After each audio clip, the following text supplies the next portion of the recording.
Chair recognizes the gentleman from New York for 5 minutes, Mr. Torres. Thank you, Mr. Chair. More and more conspiracy theories are circulating than ever before, caused by threats, foreign and domestic. Foreign threats like Russian influence operations, and domestic threats like social media algorithms that amplify disinformation. Those conspiracy theories are spreading faster and faster than ever before and escalating into more violence than ever before. History tells us that a conspiracy theory can be a gateway drug to anti-Semitism because anti-Semitism is itself a conspiracy theory of its own. So my first question is to Mr. Greenblatt. Do you worry, as I do, that the increasingly conspiratorial politics of America has become a breeding ground for violent anti-Semitism? Mr. Congressman, thank you for the question. And I just want to thank you for your principled leadership on these issues, which I know all of us in the Jewish community so respect.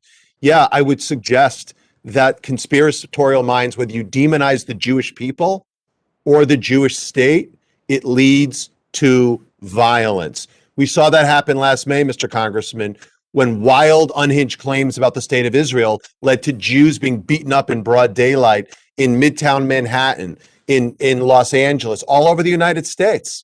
And so again, when you have conspiracies in your head about Jewish power or Jewish influence, it often leads to real world violence. And all of us should unequivocally and singularly call that out, right? Not qualify it with, well, there's complex issues in the Middle East. I'm sorry. You might not like what happens in China, but that's no excuse to beat up Asian Americans. You might not like what happens in Mexico. That's no excuse to beat up Latinos. And you might not like what happens in the Middle East. That's no excuse to attack Jews, full stop. And as you pointed out, during the conflict in May of 2021, if I remember correctly, the hashtag Hitler was right was retweeted 18,000 times. Is that correct?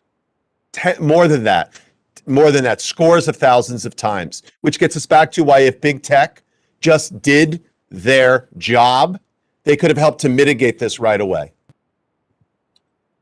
You know, your organization has reported that since 2019, anti-Semitic incidents have risen to levels not seen in 4 decades. The Tree of Life synagogue shooting in Pittsburgh and the Congregation Beth Israel hostage crisis in Colleyville. These events did not happen in a vacuum.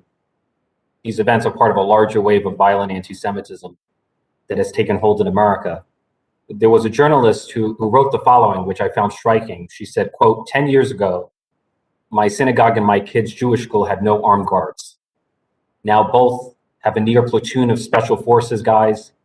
In the last 5 years, my kids' Jewish camp and my kosher grocery have hired armed guards because of threats. This is how Jews live now. Americans should know. Mr. Greenblatt, do these words reflect what you're observing on the ground? These words exactly reflect what I'm seeing on the ground, Mr. Congressman.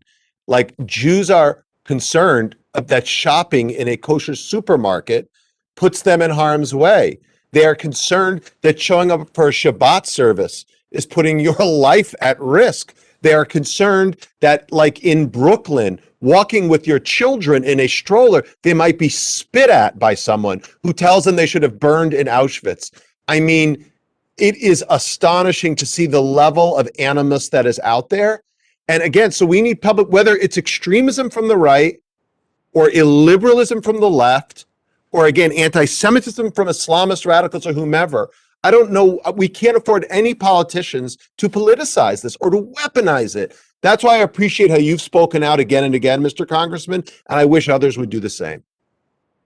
And I want to know for the record that I strongly support a doubling of funding for the nonprofit security grant program. It's a vital tool protecting vulnerable communities from violent extremism, which includes protecting the Jewish community from violent anti-Semitism. My final question is for Mr. Rasmussen.